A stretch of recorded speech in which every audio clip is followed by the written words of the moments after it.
Olha, Fabiola, eu consultei vários juristas ao longo do fim de semana sobre esse assunto. E a percepção que se tem é que o ministro Alexandre de Moraes fez uma divisão artificial, do caso para justificar as prisões que ele mesmo ordenou, desses dois suspeitos de ameaçar a família dele. Porque é o seguinte, a gente ainda não tem acesso à íntegra das ameaças, que é importante que se diga.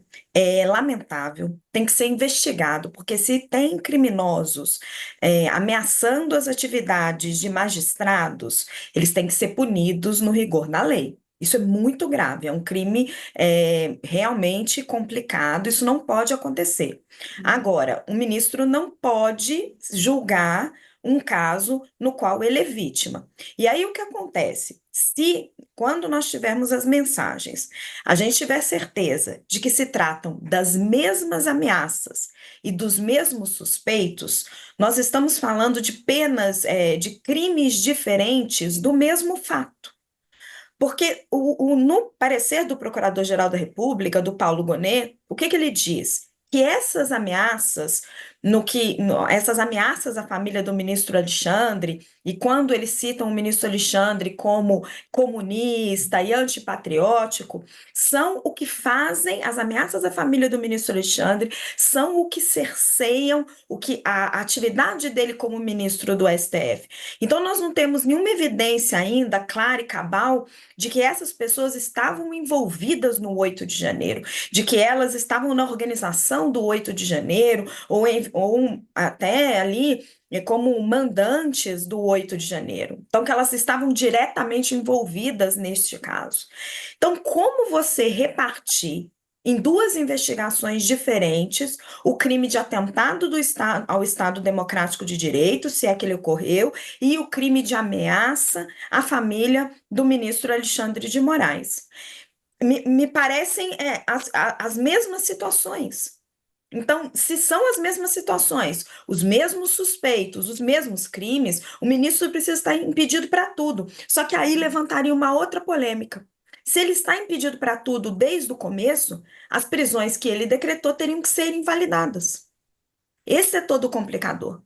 Porque ele se declara impedido por uma parte e não se declara impedido para outra. E aí, quando ele não se declara impedido para o crime de ameaça ao Estado Democrático de Direito, ele mantém as prisões que ele decretou. Porque se ele tivesse impedido para tudo, as prisões que ele decretou, por mais odiosos que tenham sido as ofensas proferidas à família dele, elas teriam que ser nulas pelo processo penal brasileiro. E aí é preciso a gente fazer um ponto.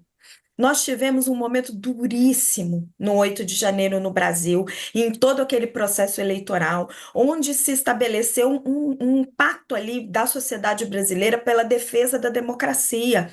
Agora, é preciso a gente seguir a lei.